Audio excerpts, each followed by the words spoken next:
안녕하세요.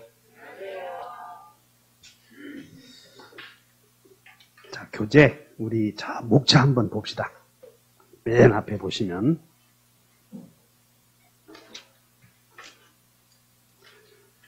이 책의 차례에 보시면 이 페이지 여기 있네. 여기 맨 앞에 책의 차례. 그 지금 우리 어디 가고 있느냐면 여기 보셔. 여러분들 1월달 맨 처음에 우리 시험 공부 시작할 때 뭘 배우냐면 민법은 총 5편으로 되어 있고 출제 범위가 총책, 물권, 채권, 친족, 상속 이렇게 민사특별법 이렇게 구성되어 있고 총칙에서는 의사표시가 들어간 행위를 배운다. 그래서 의사표시가 들어간 행위를 법률행위라고 한다. 그래서 자, 그러면 이제 2장 넘겨보시면 법률행위 한번 봐봅시다. 페이지. 여러분들 책에 31페이지 봤더니 31페이지 표 보니까 제목을 한번 읽어보십니다. 봤더니 법률 관계와 권리의 변동 이렇게 나오죠? 그게 뭐냐면 너와 나 사이에 법률 관계가 만들어지면 이렇게 권리 중에 물권과 채권의 변동이 생긴다. 지금 그걸 설명하려고 그래요. 물권과 채권의 변동이 생긴다. 자, 쭉 넘겼더니 이제 32페이지 갔더니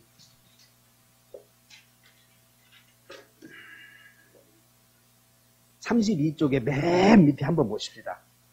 맨 밑에 봤더니 거기에 03번의 중간에 권리 변동 원인을 법률 요건이라고 하고 권리 변동 원인을 법률 요건이라고 그래. 맨 밑에서 양가로 2번 한번 읽어보시면 32페이지의 페이지 맨 양가로 2번 한번 읽어봅시다. 법률 요건에는 시작. 법률 요건은 당사자의 의사대로 법률 효과를 발생시키는 여기 법률행위. 당사자 의사대로 권리 변동이 생기는 법률행위와 두 번째 다 같이 당사자 의사와는 무관하게 법률 규정에 따라 법률 효과가 생기는 법률 규정 2가지가 있다. 근데 우리의 관심은 지금 법률행위 배우려고 그래. 법률행위 지금. 그러면 이제 또 2장 넘겨서 자 36페이지 갔더니 밑에서 02번에 법률행위의 종류에는 다이아몬드 1번의 의사표시 수와 방향에 따라서 이 법률행위의 종류에는 2가지가 있다고 그러죠. 양가로 1번에 다 같이 단독행위, 양가로 2번에 뭐가 나와? 계약. 그래서 지금부터 여기 봐. 오늘은 계약을 배울 거라고. 계약. 그래서 제3편 채권의 발생 원인에는 여러 가지가 있는데 그 중에서 계약을 배운다. 그럼 여러분들 교재는 37페이지 양가로 2번에 계약에다가 페이지 이렇게 하고 갑시다. 계약에다가 이제 거기다가 페이지 계약에다가 뭐라고 쓰냐면 페이지 367 참조 이렇게 쓰고 가셔. 페이지. 그래서 집에서 복습하실 때 페이지 367 이렇게 가시면 계약법이 등장을 한다는 것이야. 자, 이제 넘겨와. 367페이지 갔더니 계약 총론 나오고 그 전에 앞에 여러분들 여기 03번에 여기 계약법 이렇게 나와. 계약법. 여기 한번 펴셔. 여기 앞에. 그러면 이제 자 이제 오늘은 제3편 채권편에 계약을 배울 것이야. 그럼 여기서 채권은 특정인에 대한 권리를 채권이라고 하고 거기에 채권의 발생 원인에는 계약, 사무관리, 부당이득, 불법행위 4가지가 있어요. 채권의 발생 원인에는 채권편에서. 근데 그 중에서 우리는 채권의 발생 원인 중에 부동산 거래와 관련된 지식인 계약만 배운다 이것이야. 그럼 여기서 채권은 특정인에 대한 권리인데 이 계약에 의해서 생긴 채권은 다 같이 약정 지키시오. 한 번 더 시작. 이것을 채권이라고 한다 하시는데 계약에서 생긴 채권은 이렇게. 그럼 이제 지금부터 이제 계약에 들어가면 자 계약은 어떻게 구성되어 있냐면 여기서 우리는 제3편 채권에는 총칙, 계약, 사무관리, 부당이득, 불법행위가 있고 그 중에서 우리는 계약만 시험 범위에 해당이 되고 그 다음에 제2장 계약을 갔더니 계약에는 제1절 총칙, 이 총칙에서는 계약은 어떻게 성립이 되고 계약은 어떤 효력이 있으며 계약은 어떻게 하면 소멸하는가, 소멸, 이거 배울 것이야. 그 다음에 2절에는 이제 계약의 종류가 뚝쭉 등장을 하는데 2절부터 15절 화해까지 여기에 도급과 여행계약까지 해서 이 15개의 계약을 계약법전에서 등장한다고 해서 우리는 이런 15개의 계약을 다 같이 전형계약.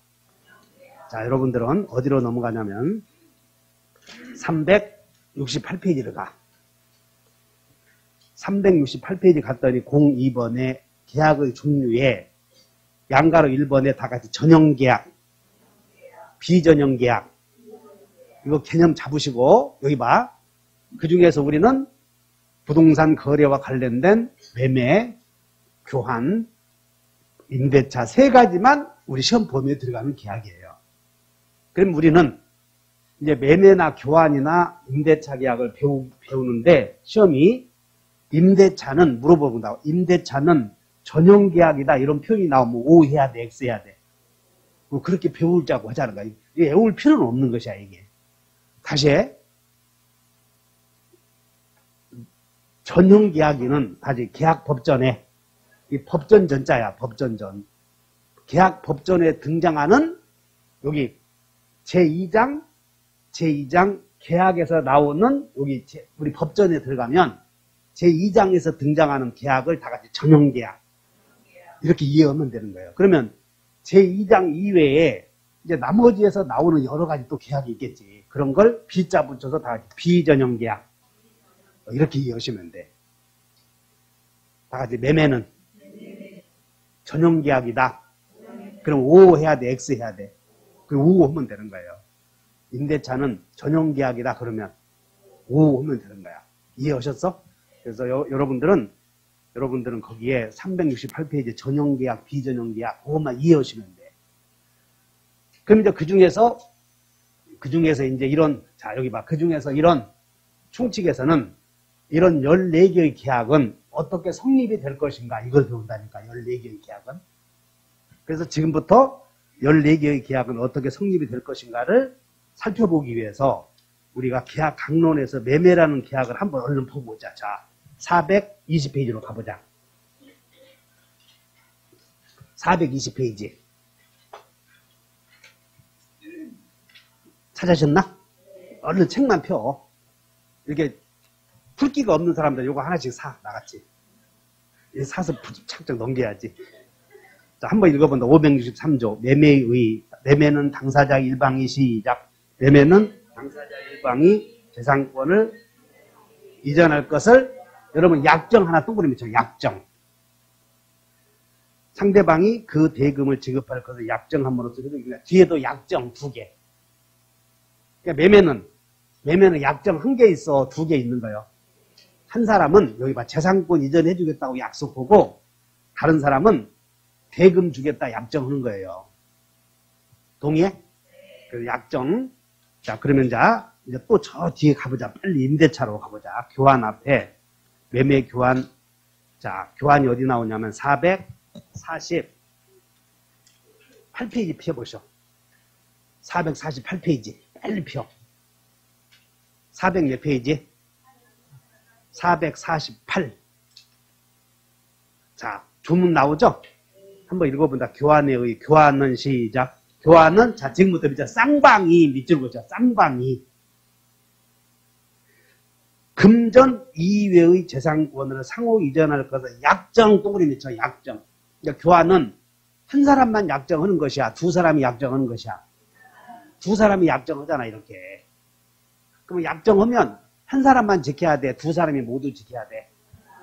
이제 이해하셔야 돼, 조금씩. 그 다음에 저 뒤에 임대차 한번 보죠, 바로.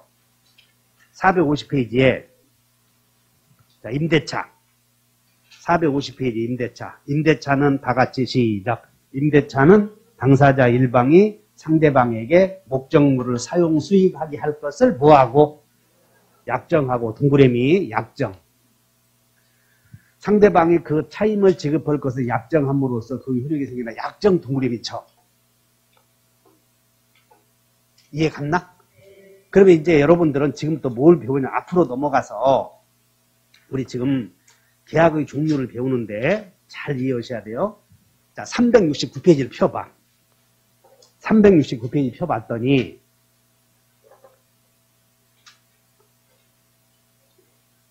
여기 봐. 계약이 성립이 되면 계약의 효력이 생겨요. 효력이.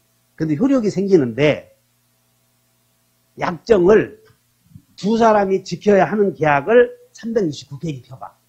369페이지 봤더니 이번에 쌍무계약 나오나? 쌍무계약은 여기 봐. 쌍무는 약정을 한 사람만 지켜야 돼? 둘 다 지켜야 돼? 옳지. 둘 다 약정을 지켜야 하는 계약을 쌍무계약이라고 이렇게 얘기하는 것이야. 아까 매매는 약정 두 사람이 했지?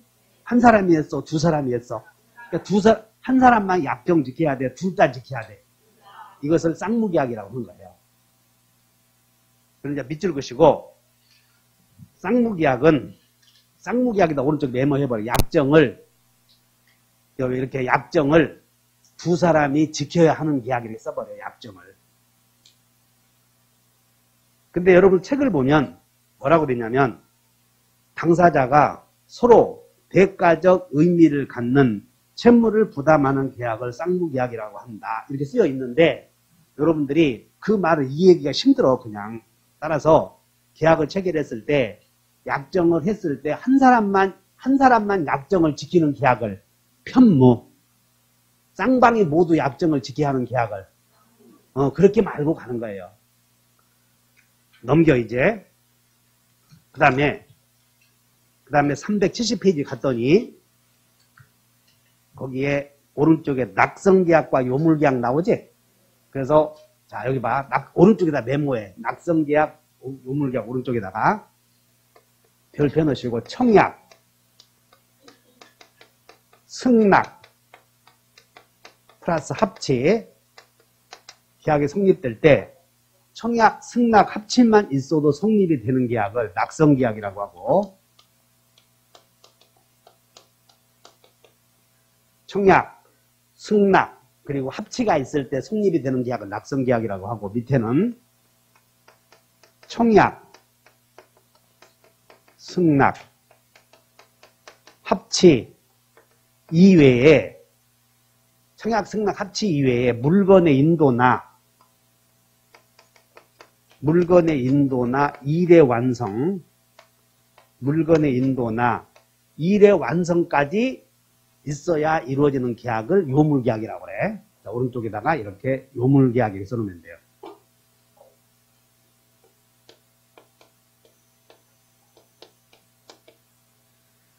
그런데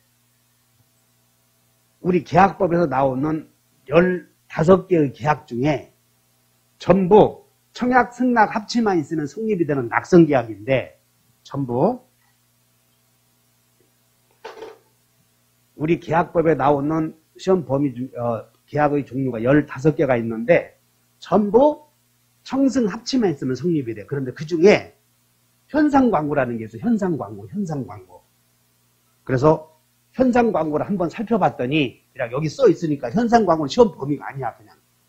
현상광고는 한번 읽어보자. 다 같이. 현상광고는 시작. 현상광고는 광고자가 어느 행위를 한 자에게 일정한 보수를 지급할 의사를 뭐하고 표시하고 이에 응한 자가 광고에서 정한 행위를 완료한다고 한 것이야. 완료함으로써 효력이 생겨. 그러니까 일의 완성이 있어야 성립이 되는 계약을 현상광고라고 한다는 것이야. 갑이 전봇대에다가 개를 찾아준 50만 원 주겠다. 개. 그리고 사진 올려놓는다고.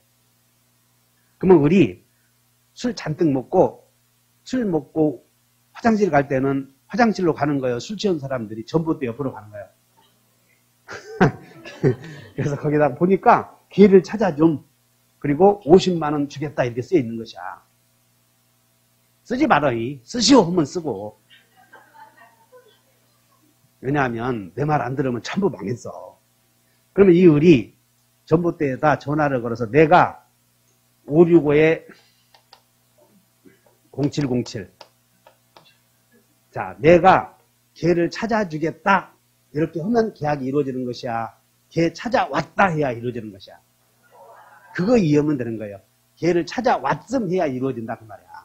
그래서 일의 완성이 있어야 성립이 되는 계약을 낙성계약이요, 요물계약이요.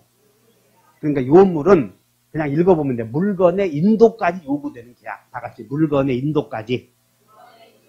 일의 완성까지.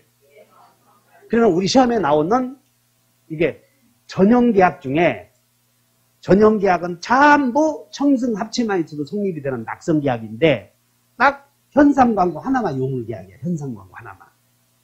그래서 여러분 370페이지에 양가로 2번에 자 요물계약은 당사자가 하는 의사표시 합치 이외에 물건의 인도, 대가의 지급, 일의 완성 등 기타 급부가 있어야 성립하는 계약이다.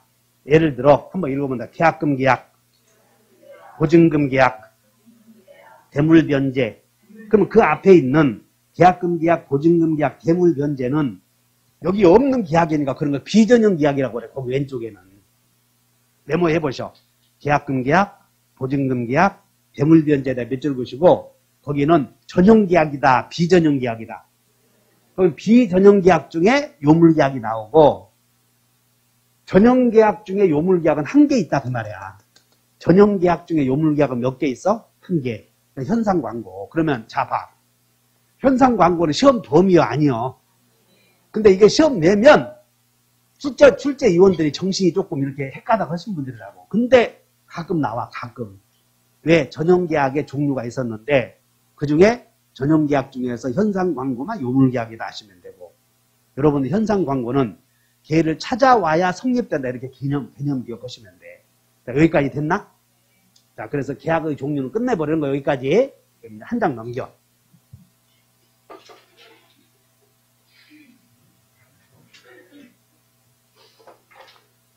그러면 여기서 이제 매매, 임대차 한번 살펴봤고 계약 총칙에서는 이제 여러분들은 372페이지에 맨 위에서 메모해봐. 372페이지에 맨 위에다 메모해.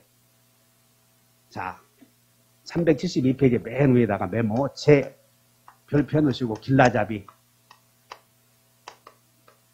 처음 오신 분들 지금 어디 가고 있는지 알아야 되거든. 그래서 계약 총칙의 제1절, 총칙에서는 제1절 계약의 성립, 그 다음에 제2절 계약이 성립이 되면 계약은 어떤 효력이 있을까? 미안, 제1관 우리 법전 그대로 한번 해보자고. 제1관, 제2관, 제3관 관자는 약속관자야. 약속관자. 부관할 때 계약의 효력, 그 다음에 계약의 소멸. 근데 오늘은 첫 시간에는 성립 효력 배울 거예요. 그러니까 뭔 얘기를 해드리려고 하냐면 372페이지부터 시험 범위다 그런 얘기하면 공부를 할 때 그 앞에 부분은 다 무시해버려. 거기 앞에 부분 공부하다가 판나면 안 된다고 거기에. 여기서부터 시험 범위니까 그 앞에 부분을 다 무시하라는 얘기야. 그래서 372페이지다가 앞에 부분에서는 시험 안 나옴 이렇게 써놓으면 속이 더 후련하지. 왜? 우리는 계약법 처음 배우니까. 그러면 여기서 이제 계약의 성립은 이제 들어. 계약이 뭐냐면 다 같이 청약과 승낙의 합치에 의해서 이루어지는 법률행위를 계약이라고 하잖아. 청약과 승낙의 합치. 그러면 여기서 이제 계약은 어떻게 성립이 되느냐. 아까 성립이 될 때 요거 그냥 간략하게 청약. 그러면 계약을 체결하자고 요청하는 말을 청약이라고 그래. 계약을 체결하자고 요청하는 말을. 그러면 갑이 토지 소유자와 그 다음에 을이 매매계약을 체결할 때 청약은 매도인이 먼저 하는 것이요, 매수인이 먼저 하는 것이요, 먼저 하는 것이야. 청약은 먼저 하는 말을 청약이라고 하잖아. 청원 혼인 안 했지 아직. 전부 여기 누가 먼저 청원한 거야? 여자 우리 라니. 당신이 먼저 청원했어? 벌써 여기 와서 훈련이 제대로 된 거예요. 우리 남편이 먼저 청혼했습니다. 그러면 벌써 저런 근데 내가 먼저 청혼했습니다. 그러면 우리가 생각하기를 저렇게 아름다운 여인이 지적인 여인이 청혼을 했다고 한다면 보이지 않는 남자는 얼마나 멋있는 사람일까 이렇게 상상하잖아. 근데 청혼을 누가 먼저 했냐? 남편이요. 그러면 네 남편도 네 보니까 보잘것 없겠다 이렇게 생각한다. 그래서 항상 청혼을 누가 먼저 했냐 그러면 제가 먼저 했다 이렇게 해야만 배운 사람이야. 그러니까 먼저 하는 게 청약이라고. 따라서 매수인이 먼저 할 수도 있고 매도인이 먼저 할 수도 있고. 그럼 승낙은 먼저 하는 것이야 다음에 하는 것이야. 다음에 하는 게 승낙 아니야. 청약을 받아들여서 계약을 성립시키겠다고 하는 상대방의 동의를 승낙이라고 그래. 그럼 우리는 청약, 승낙이 있어도 이것이 합치가 있어야 계약이 성립이 되거든. 그러면 청약, 승낙, 합치가 있을 때 성립이 되는 계약을 아까 뭐라고 그랬어? 낙성계약. 다시 낙성. 승낙만 있어도 성립이 되는 계약을 승낙만 있어도 성립이 된다. 그래서 이걸 낙성이라고 한다니까. 낙성. 다시 낙성. 승낙이 있으면 계약이 이루어져. 그럼 계약이 이루어지려거든 청약도 있고 승낙도 있고 그 다음에 합치가 있어야 성립이 된다. 그런 얘기야.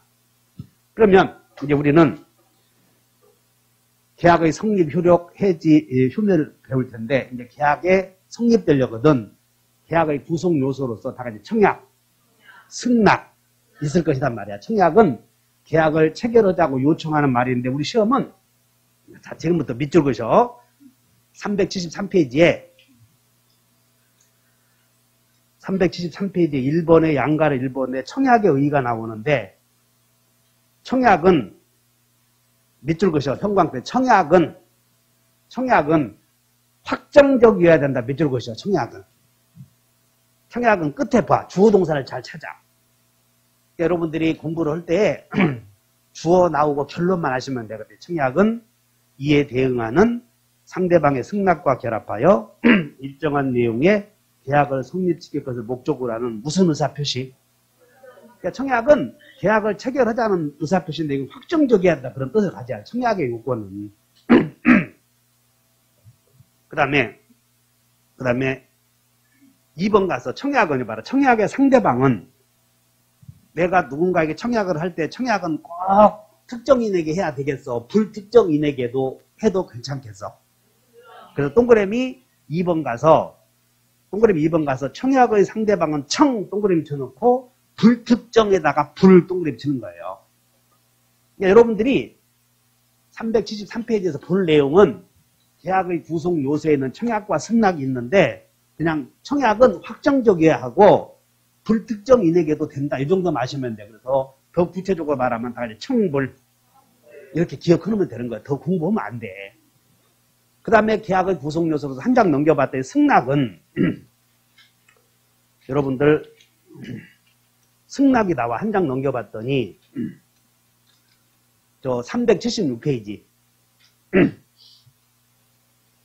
위에서 양가로 1번에 동그라미 2번 봤더니 승낙은 특정인에게 하여야 한다라고 해서 승특 이렇게 동그라미 치는 거예요. 승특.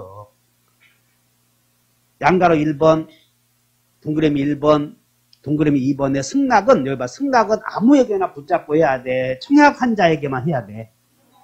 그러니까는 승낙의 상대방은 특정되어 있다 이렇게 기억하면 되지. 다시 청불, 승특 이렇게 하시면 되는 거예요. 청불, 승특 계약의 구성 요소로서. 자, 다시 설명한다. 계약의 구성 요소에는 다 같이 청약, 승낙. 그럼 청약이 뭐냐? 승낙이 뭐냐? 그냥 감으로 잡아. 다만 청약은 애매해야 된다. 확정적이어야 된다. 확정적이어야 된다. 자판기를 봐. 여기 자판기 보면 200원 넣으면 커피 주겠다고 되어 있죠? 그래서 자판기는 200원 주면 커피 주겠다. 확정적이어 애매한 의사표시야. 그러니까 자판기는 청약이다 그런 얘기야. 자판기는. 근데 듣고 말아버려. 백화점 진열장에 갔더니 모자가 진열되어 있는데 가격이 매겨 있지 않아. 그럼 가격이 얼마인지 매겨 있지 않으면 이거 얼마요 물어보잖아, 우리가. 그래서 그런 것들을 청약이 아니라고 하고 그런 것들을 청약을 하도록 유도하는 행위라고 그래서 374페이지 간다. 374페이지 갔더니 맨 위에 청약의 유인 나오지? 그냥 이렇게 하시면 돼. 청약은 애매해야 돼, 확정적이어야 돼. 그러면 청약을 하도록, 자, 여기 봐. 우리는 청약의 유인 알아야 돼, 알 필요 없는 거예요. 알 필요 없어, 사실은. 근데 알 필요 없는데 어쩌다 한 문제씩 나온다는 거야. 청약과 구별을 하려고. 그럼 청약과 청약의 유인을 구별을 하려고 가끔 하나 지문 나오면 그냥 청약은 확정적이어야 된다고 맞는 거라고. 그럼 자판기는 200원 쓰여 있지? 청약이요, 청약의 유인이야? 청약이다 하시면 돼. 백화점 진열장에 진열되어 있는 가격이 써여 있지 않은 상품의 진열, 이것을 단순한 상품의 진열이라고 하거든. 그건 청약이다, 청약하도록 유도하는 짓이다. 그렇게 하시면 되고, 청약의 유인은 청약은 아닌가 보구나 하면 돼. 그래서 청약은 확정적이야. 이 정도 마시면 되고, 거기다가 또 청약의 유인에 꽂혀서 물어보러 오기만 하면 망치로 2개씩이야. 그 엉뚱한 거 안 해도 되는 걸 가지고 막 물어보러 오면 바둑 두고 있는데 물어보러 와. 그러면 확 지분상에서 그때 바둑 져버린다고. 그러니까는 우리는 내가 가르쳐준 것만 알고 부수적인 것은 몰라도 되고 나중에 9살 먹으면 다 알게 되는 거예요. 철들면. 여기까지 이해 가셨나? 자, 그 다음에 이제 앞으로 넘겨서 여러분들 372페이지에 이제 계약이 성립되려거든. 계약의 구성 요소를 살펴보고 그 다음에 계약이 성립되려거든 요건이 다 같이 청승합치. 이제 거기다가 1번 메모해봐. 계약의 성립 요건 이렇게 나오네. 1번에 계약의 성립 요건 나오나? 여러분 책에 메모 1번에 이렇게 있잖아요. 이렇게 계약의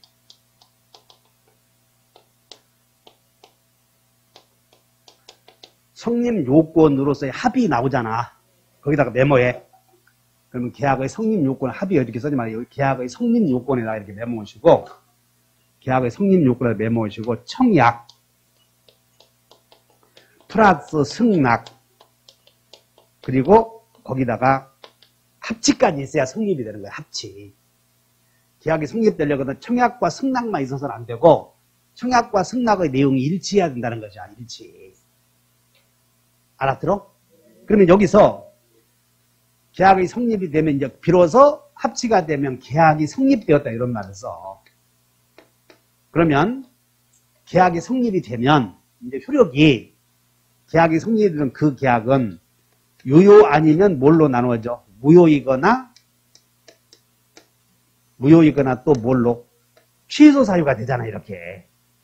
그런데 만약에 이 청승 합치가 만약에 청약과 승낙이 있었는데 합치가 안 되고 이것이 합치가 안 되는 것을 일치가 안 되는 걸 불합치라고 그래. 그러면 불합치 또는 여러분들 불합치 또는 불합이라는 표현이 나오면 청약과 승낙은 있었는데 합치가 안 된 거예요.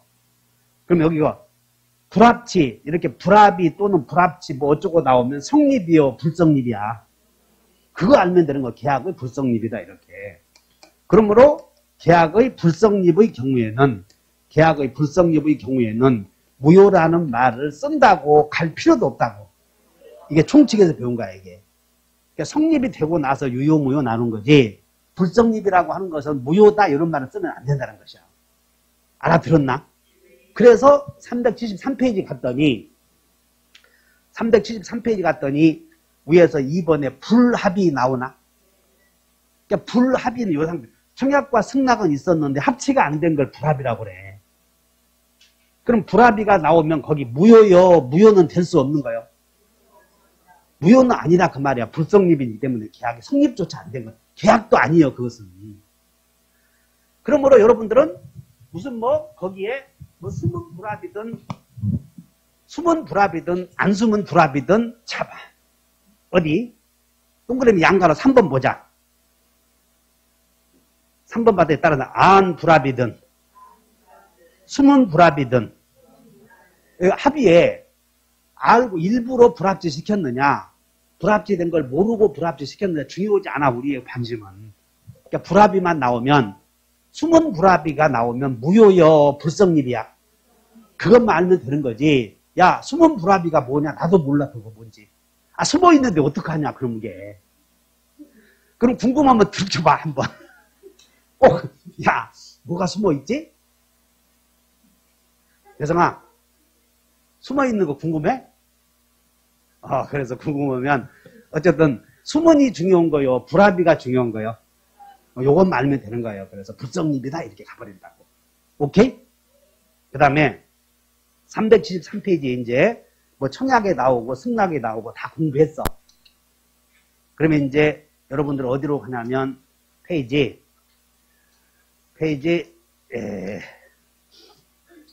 377페이지 가서 여기 봐. 계약이 성립되려거든 청약과 승낙이 합치가 있어야 되는데 갑이 그냥 들어.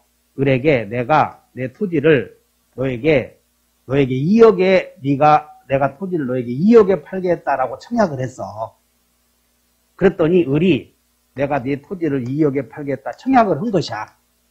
근데 을이 알았다 하면 되는데 1억이면 사겠다고 승낙을 한 거예요. 승낙을. 자, 2억에 팔겠다고 그랬더니 을이 얼마에 사겠다?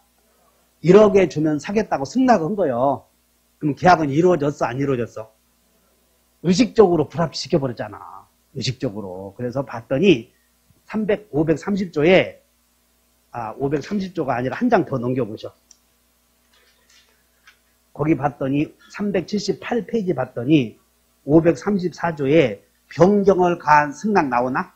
한번 읽어본다. 제목. 승낙자가 시작. 청약에 대하여 조건을 붙이거나 변경을 가하여 승낙을 했잖아 지금. 근데 승낙을 했는데 합치가 안 된 거예요.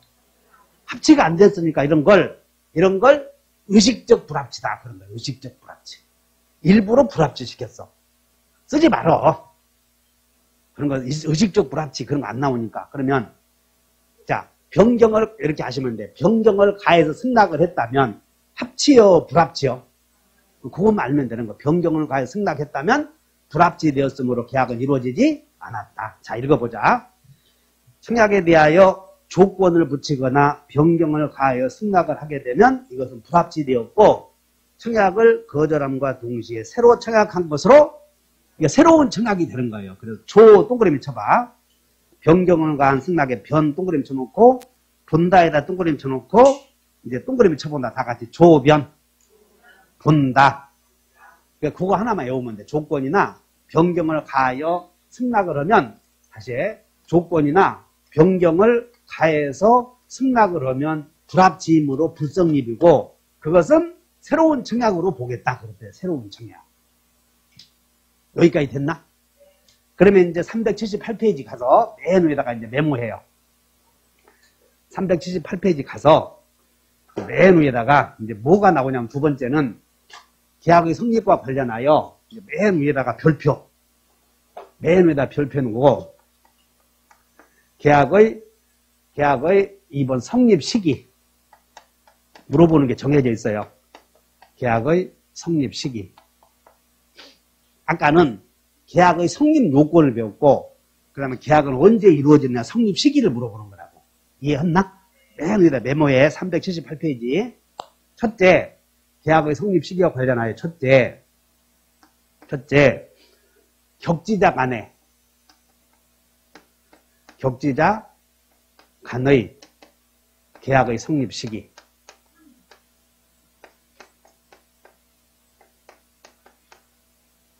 격지자 간의 계약의 성립 시기. 그 다음에 두 번째는 의사실현에 의한 계약의 성립 시기.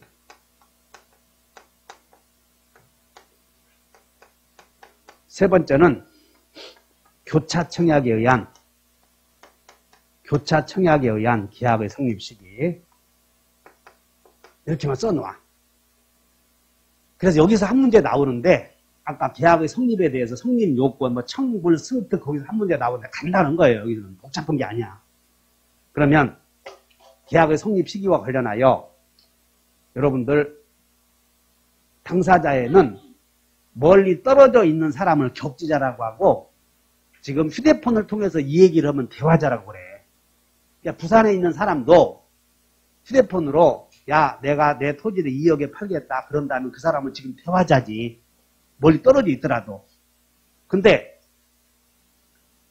바로 우층에 있는 임차인에게 위에 있는 임차인에게 내용증명을 통해서 계약을 해지했어. 내용증명을 통해서. 그러면 내가 의사표시 했을 때 그 내용을 아는데 시간이 필요한 상태에 있는 사람을 다 같이 격지자. 이해하셨지? 그러니까 대화자와 격지자가 있구나. 계약을 체결할 때. 그럼 격지자와 대화자는 지역적인 공간적인 개념이야? 시간적인 개념이야? 그렇게 하시면 되고 대화자가 누군지 또 물어보러 오면 그 사람은 망치로 3개야. 그런 거. 그래서 시간적인 개념을 두고 격지자와 대화자를 구별하는데 대화자는 야 부산에 있는 친구에게 내 토지를 너에게 2억에 팔겠다. 상대방이 알았다 하면 계약이 이루어져 버리는 거예요. 청승합치. 근데 격지자는 언제 이루어지냐 그거야. 자 이제 읽어보자. 531조. 531조. 격지자 간의 계약은 시작. 격지자 간의 계약은 승낙의 통지를 승낙의 통지를 발송원 때 성립된다고 그러지 않았어. 거기다가 격청발 이렇게 격승발 동그라미 치는 거예요. 격승발. 다시 해. 격지자 간의 계약은 언제 성립이 돼? 승낙의 통지가 도달하게 되면 발송원 때 성립이 돼. 도달하면 발송원 때. 근데 격지자 간의 승낙의 효력 발생 시기는 발송 시이다. 그런데 거기에 격지자 간의 청약은 또 거꾸로 격지자 간의 청약은 발송했을 때요. 도달해야 효력이 생겨. 요것도 구별해야 돼. 격청도 이런 것들이. 그래서 1번 대화자 간의 청약 승낙 격지자 간의 청약이 나오는데 격 동그라미 청 동그라미 쳐. 해설 밑에 격청 도 동그라미 치라고 이렇게 바로 해설 밑에 1번 동그라미 쳤나? 그리고 집에 가서 동그라미 친 거 읽어봐 안 읽어보셔? 그러니까 여러분들이 시원찮아서 안 읽어볼 바에는 치지 말으라는 거예요. 그러니까 여러분들 생각에 강의하다가 그냥 둘다가 볼펜으로 끄적끄적 해놓은 건 불필요한 거거든. 부질없이. 그러니까는 습관이 중요한 거예요. 아 내가 한 건 별거 의미 없고라고 안 읽어보는데 형광등 해놓은 건 그것만 읽어보라고 다 그래. 격청도요. 격청발이야. 격청도. 격지자 간의 승낙은 언제? 발송시 이 정도 말면 돼. 다시 한번 격승발. 그 다음에 379페이지에 의사실현이 나와. 여기 봐. 갑이 을에게 해운대 호텔 지배인에게 6월 29일 날 이 6월 29일 날 동아대학에서 세미나가 있어서 호텔에서 하루 묵을 예정이니 여기서 우리 메일을 보내. 해운대 호텔 지배인이 친구요. 메일을 보내서 6월 29일 6층 전망이 좋은 방을 하나 내가 비워두아오 이렇게 그날 갈 테니 숙박 계약을 체결하려고 이 사람이 내가 6층 전망이 좋은 방을 하나 비워다오라고 청약을 해. 그러면 지배인이 갑의 청약을 받아서 내가 6층 전망이 좋은 605호를 비워두었음 승낙할 필요 없고 6층 전망이 좋은 방을 비워두었다면 그 비워둔 행위는 승낙이라고 볼 만한 사실이 있는 거지. 이와 같이 승낙이라고 볼 만한 의사의 실현에 의해서 계약이 성립되는 경우도 있다는 거예요. 이것을 의사실현이라고 그래요. 의사실현. 자, 한번 읽어본다. 532조. 청약자의 의사표시나 시작. 청약자의 의사표시나 관습에 의하여 승낙의 통지가 필요하지 아니한 경우 계약은 승낙의 의사표시로 인정되는 사실이 밑줄 그으셔. 사실이 있는 때 밑줄. 그래서 의사실현에 대한 계약의 성립 시기는 승낙으로 볼 만한 사실이 있는 때다. 그 사실을 청약자가 안 때다. 근데 여러분 속아 넘어가려고 승낙으로 볼 만한 사실이 있다는 것을 청약자가 안 때 그러면 틀려요. 이런 것들이. 그냥 사실 있는 때 이런 거 기억해. 근데 이 내용은 길게 설명할 것도 없어. 설명할 게 많으니까. 그냥 거기다 밑줄 그시고 헷갈리지 않으면 되는 거예요. 헷갈리죠. 여러분들 물품을 구입을 해. 인터넷에서 요즘에 자꾸 구입을 해서 음식도 막 시켰잖아. 근데 음식 하나 시켜놓고 보니까 먹었어. 근데 먹다 보니까 벌레가 한 마리 나오는 거예요. 계약 성립된 거야, 안 된 거예요? 된 거지. 음식 시켰는데 보니까 딱 열어보니까 벌레 쥐 한 마리 있어. 막 나오잖아. 일부러 막 보내는 거. 벌레 있으면 밥 시켜서 벌레 있으면 먹어, 안 먹어? 그럼 바로 반품하면 계약이 성립되지 않지. 근데 먹다 보니까 벌레가 나온 거예요. 그러면 음식물 계약은 이루어진 거야. 그런 것이야. 떠먹으면 계약이 이루어진다고. 떠먹어야 돼. 쉬쉬 져서 봐야 돼. 져서 봐도 그것은 성립이 된 거예요. 왜 남의 물건을 손대는 거예요? 왜 남의 밥에 물 말아 먹어? 기분 나쁘게. 하여튼 그 사실은 아시겠지? 너무 오래 하지 말고. 그 다음에 533조 교차청약 읽어본다. 다 같이 교차청약. 당사자 간의 동일한 내용의 청약이 시작.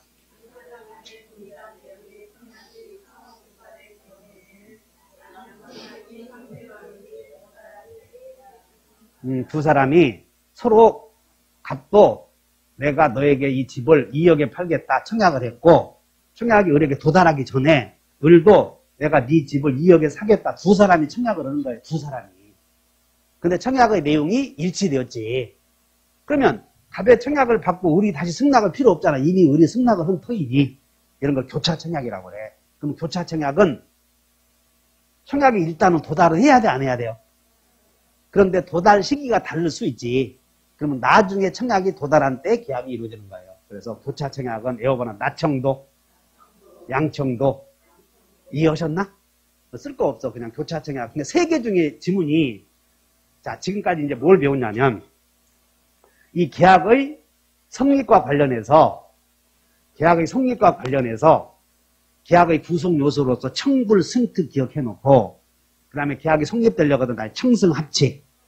이 합치 1의 완성까지 있어야 이루어지면 요물계약. 청승 합치까지만 있으면 이루어지는 계약을 무슨 계약? 낙성계약. 여기까지 있으면 이루어지는 계약을 요물계약. 근데 합치에는 다 같이 당사자의 합치. 이걸 주관적 합치라고 그래. 또 목적물의 내용이 합치되어 있다. 계약의 내용이. 근데 어쨌든 합치 나왔는데 당사자가 합치되지 않거나 계약의 내용이 합치되지 않는 경우를 불합치라고 그랬고, 그 불합치는 불합이라고도 쓰는데 일부러 했든 모르고 했든 숨은 불합의는 성립이요 불성립이야. 무효이다 취소할 수도 이런 표현이 나오면 틀렸다고 하시면 돼. 그 다음에 두 번째는 계약의 성립 시기를 물어본다고. 계약 성립 시기. 그래서 계약의 성립 시기에 다 같이 격승발, 나청도, 사실이 있는 때. 그래서 계약의 성립 시기 이게 두 개 하나 외워놓으면 한 문제 맞추는 거예요. 그럼 거기다가 또 내 성격이 꼼꼼하니까 일부러 다 찾아봐야 된다 그러면 그럼 망하는 놈이야. 그런 놈들은 공부를. 그래서 요것만 요 정도만 알아도 시험 문제 합격하면 남아 너무나. 자, 이제 한 장 넘겨. 그 다음에 이제 379페이지 가서 이제 일단 계약이 성립이 되면 두 번째는 따르다 성립, 효력, 소멸. 그래서 이제 효력이 나오는데 379페이지에 맨 위에다가 메모해봐. 379페이지. 자, 메모. 거기다가 계약의 효력. 이제 그러면 여러분들 계약의 효력이라고 하는 것은 계약이 성립이 됐다는 걸 전제하는 거예요. 여러분들 계약의 효력은 그럼 우리는 계약의 효력은 유효 아니면 뭐다? 그리고 또는 무효 취소 이렇게 되지. 이렇게 된다는 거예요. 계약의 효력에는. 근데 우리는 민법 총칙에서 당사자에서 무효사유, 목적에서 무효사유, 의사표시에서 무효사유를 총칙에서 배웠는데 계약법에서는 무효사유를 한 개 배워, 한 개. 계약의 무효사유. 그것이 원시적 전부불능 경우요. 그래서 자, 이제 여기다 계약의 효력에다가 1번. 원시적 전부불능. 원시적 일부불능이야, 전부불능이야. 전부불능은 계약이 무효야, 무효. 목적물이 원시적 전부불능 무효이고, 그러면 계약을 체결했는데 젠장 무효돼. 그러면 갑을 간에 갑이 내 건물을 너에게 2억에 팔겠다, 알았다 계약을 체결해서 청승합치가 있었는데 그 전날 밤 11월 11일 날 청승합치에서 성립이 된 거예요. 근데 전날 밤 11월 10일 날 이 갑이 을에게 넘겨주겠다고 하는 가옥이 부산에 지진에 의해서 전소되었다면 계약 체결한 날 재산권 넘겨주겠다 약속했는데 약속을 지키는 게 불가능해졌잖아 지금. 이런 걸 원시적 전부불능이라고 그래. 그러면 계약은 체결되었으나 원시적 전부불능의 경우에는 계약은 뭐요? 무효야 무효. 그러면 이 을은 갑과 계약을 체결할 때 야, 내 건물을 너에게 2억에 팔겠다 해서 바로 을이 알았다 하냐? 왔다 갔다 서울 막 돌아다녀 보고 다른 집 비교해보고 등기부 열람해보고 별짓 다 하지. 근데 계약이 이 을은 계약이 사전에 체결하기 전에 여러 가지 준비를 했을 텐데 계약이 무효라고 한다면 을은 갑에게 약속 못 지키지를 못하고 그동안에 자기가 쓴 비용이 많이 들었지 않았어. 그거 받아야 돼? 받지 말아야 돼? 그래서 그런 문제가 생긴다는 무효이지만 어떤 문제를 해결하냐면 계약 이것이 전날 밤 지진으로 멸실되었으면 계약을 체결하지 말아야 할 텐데 그걸 모르고 계약을 체결했다면 너도 그 책임을 지라 그 말이야. 그래서 어떤 문제가 생기냐면 다 같이 계약 체결상 과실이 있는 사람은 계약 체결상 주의무 위반이 있는 사람은 상대방의 책임을 지라 그 말이야. 이것이 계약 체결상의 과실 책임 문제가 나와. 이해하셔? 그럼 이제 그것이 어디 나오냐면 이게 이렇게 메모해놓고 이게 가로해놓고 제 535조가 나와. 535조. 근데 여러분들 교재는 계약의 성립에서 계약의 효력 이렇게 해서 다루면 좋을 텐데 그냥 계약의 효력을 빼버리고 그냥 여러분들 바로 4번의 계약 체결상의 과실 책임으로 넣어버린 것이야. 그리고 한 장 넘겨봤더니 여러분 한 장 넘겨봤더니 편제에 이제 비로소 381페이지 봤더니 계약의 효력이 나오잖아. 그러니까 나는 여러분들에게 계약이 일단 성립이 되면 계약의 효력은 무효 아니면 뭐다? 유효. 그래서 효력에서 다루자는 거야. 효력에서 이렇게. 그래야 여러분들이 공부하기 좋아. 설득됐나? 그래서 이렇게 목차를 만들어준 것이야 지금. 계약의 효력. 그 다음에 2번에 하나 쓰고 가자. 2번에 쌍무계약의 효력.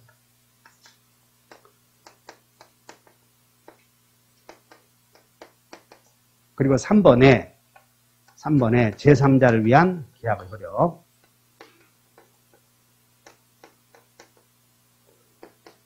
이거 배울 거예요. 그래서 여러분들 제게 원시적 전부불능 무효다 요거. 자, 그러면 갑을간에 계약 체결상의 과실 책임은 자, 원시적 계약의 효력 중에 원시적 전부불능은 무효이고 무효로 끝이 나는 게 아니라 계약 체결상에 과실이 있는 사람은 책임을 져줘야 돼. 그거 한번 조문 보자. 535조. 다 같이 시작. 목적이 불능한 자, 밑줄 것이요. 목적이 불능한 계약을 체결할 때의 밑줄. 그러면 이미 여러분들 조문 봤더니 목적이 불능한 계약을 체결할 때 요 말은 계약은 체결되었는데 목적이 불능이었다 그런 뜻이야. 계약이 체결할 때 재산권 넘겨주는 게 불가능했다 그런 뜻이라고. 그러면 자, 여기 봐라. 갑을간에 갑의 토지나 건물에 대해서 매매계약을 이때 11월 10일 날 계약을 체결했는데 그 전날 밤 토지가 수용되었거나 또는 그 전날 밤 건물이 멸실된 경우야 이렇게. 토지 매매계약은 수용, 건물 매매계약은 건물이 사전에 멸실. 근데 그거 사실 알고 했어? 모르고 했어? 매수인은 모르고 계약을 했겠지. 근데 매도인은 알 수 있었을 줄 아냐. 건물이 전날 밤 멸실되었다는 사실을 비록 몰랐어도 이 사람은 알고 있어야 할 자다 그 말이야.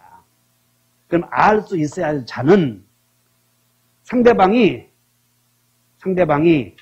계약의 유효를 믿었다. 자, 읽어보자. 목적이 불능한 계약을 체결할 때 시작. 불능한 계약을 체결할 때에 그 불능을 알았거나 그러니까 여기서 불능을 알았거나 알 수 있었다. 이 말은 거기는 이 사람이 상할수야 상할수. 이 사람이 뭐다? 상할수. 상할수는 보호해주지 않아. 이 사람이 의뢰 입장에서 봤을 때는 이 사람이 상대방이지, 상대방이 알았거나 알 수 있었을 자는 그 얘기야. 그 계약의 유효를 믿었음으로 인하여 받은 손해, 밑줄 것이야. 유효를 믿었음으로 인하여 받은 손해. 조문. 유효를 믿었음으로 인하여 받은 손해를 밑줄 것이고, 그것을 신뢰이익이라고 그래. 유효를 믿었음으로 인하여 받은 손해를 뭐라고? 그러니까 여러분 조문에는 유효를 믿었다. 유효를 믿었음, 그러니까 믿었다, 신뢰. 그래서 유효를 믿었음으로 인하여 얻은 이익을 무슨 이익? 신뢰이익을 배상해야 한다고 써있잖아요. 신뢰이익. 그냥 책에 다 있었다가 유효를 믿었다. 믿을 신. 그게 신뢰 아니야. 그래서 쏘르라고 거기다 신뢰이익. 그러나 그 배상액은 계약이 유효함으로 인하여 생길 이익액, 밑줄 것이요. 유효함으로 인하여 생길 이익액을 이행이익이라고 해요. 이행이익. 무슨 이익? 이행이익. 그러면 이제 이렇게 된다. 지금 갑과 을 사이에 갑의 주로 건물에 대해서 재산권 이전해 주겠다. 대금 1억 주겠다 해서 계약이 11월 10일 날 이루어졌는데 그 전날 밤 건물이 11월 10일 날 지진으로 건물이 멸실된 거예요. 그러면 계약 체결할 때부터 매도인의 약정 지키는 게 불가능해졌지? 이 원시적 전부불능이라고 그래. 그러면 이때 원시적 전부불능의 경우 갑은 을에게 책임을 져야 되는데 제목이 과실이 있어야 책임진다고 하지 않았어. 과실 없으면 책임 없는 거예요. 민법에서는. 자, 이거 본다. 과실 없으면 책임 없다. 그러니까 민법에서는 책임을 지는 사람은 반드시 과실이 있어야 돼. 주의의무 위반. 과실이 뭐라고? 주의의무 위반. 그럼 과실이 있는 사람만 책임져. 그래서 우리 민법은 민사책임은 여러분 자동차를 부딪혔을 때 불법행위 책임을 지려거든 반드시 과실이 있어야 된다고. 자, 이제 외워본다. 과실 없으면 책임 없다. 그러니까 책임지는 사람은 반드시 주의의무 위반인 과실이 있어야 돼. 고의는 말할 것도 없어. 의도는. 그 다음에 여기 봐. 책임을 묻는 사람은 민법에서는 책임을 묻는 타방 당사자는 다 같이 선의 무과실. 그러니까 이것이 기본이야. 자, 여기서 여러분들 알아야 될 거 책임 나오면 우리가 공부를 하다 보면 매도인의 담보 책임, 무슨 책임, 불법행위 책임이 많이 나와. 그러면 책임은 채무하고는 달라. 이미 성립한 의무와는 다르고 책임은 상대방이 책임지라 요구하면 져야 하는 경우를 책임이라고 해요. 그럼 상대방이 책임지라고 안 하면 채무가 없는 거예요. 다시 한번 채무, 책임하고 채무는 달라. 채무는 이미 존재한 의무이고 책임은 묻게 되면 의무가 생기는 것을 책임이라고 그래. 그러므로 책임이라고 하는 것이 나오면 다 같이 책임지는 자, 책임 묻는 자, 책임지는 자는 과실 있어야 되고 책임 묻는 자는 선의, 무과실이야. 이거 두 개를 기억하면 돼. 그래서 을은 전날 밤 건물이 멸실되었다는 사실을 몰라야 하고 모른 데 대하여 주의의무 위반, 과실이 없어야 돼. 그러면 이제 이 계약 체결상의 과실 책임은 원시적 불능으로 무효해야 돼. 다 같이 원무. 그리고 한 사람은 과실이 있어야 돼, 없어야 돼? 있어야 돼. 타방은 선이 무과실이어야 돼. 그 다음에 이행이익을 배상해야 돼, 신뢰이익을 배상해야 돼. 신뢰이익을. 그래서 이제 외워본다. 원무과는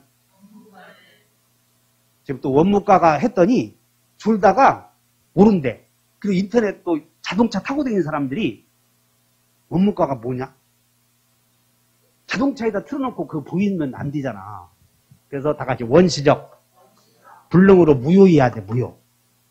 그리고 한 사람은 과실이 있어야 돼, 없어야 돼? 있어야 되고 다른 사람은 선이 무과실이야. 책임을 묻는 자는. 그 다음에 책임의 내용은 이행이익이야, 신뢰이익이야. 이렇게만 외우면 되는 거예요. 그래서 외워봤더니 다 같이 원무과는 선무상에게 신뢰이익을 배상해야 한다. 이것이 계약 체결상의 과실 책임이다. 이 정도 아시면 돼. 외워놨나? 그러면 자, 계약 체결상의 과실 책임은 무효일 때 생겨, 유효일 때 생겨? 한 장 넘겨보셔. 양가로 4번에 계약 체결 준비 단계 밑줄 그으셔. 계약 체결 준비 단계에다 밑줄 그으시고, 거기에는 계약 체결 준비 단계는 계약이 체결된 거예요. 그러니까 이렇게 써놓으면 돼. 무효요, 무효가 아니야, 그 상태는. 계약 체결 준비 단계에서는 무효가 아니잖아. 지금 체결이 안 되어 있으니까. 그러므로 계약 체결 준비 단계에 생기는 것에 대해서는 계약 체결상의 과실 책임 물을 수 없다고요, 판례는. 따라서 판례는 계약 체결상의 과실 책임은 여러 경우에도 확대 적용을 해. 무효인 경우에만 적용을 해. 그렇게 하시면 되는 거예요. 그래서 계약 체결상의 과실 책임은 원시적 전부불능으로 무효인 경우에만 생긴다, 이렇게. 그러면 이제 이런 것들이 쭉 쓰여 있어, 나는. 그래서 여기 봐. 우리는 계약을 배우고 계약에서 생기는 책임을 계약 책임이라고 그래. 다 같이 계약 책임. 그러면 계약 책임은 계약을 체결하고 나서 생기는 문제예요. 계약을 체결하기 전에 배우는 게 아니고 계약을 체결하고 나서 생기는 책임 문제.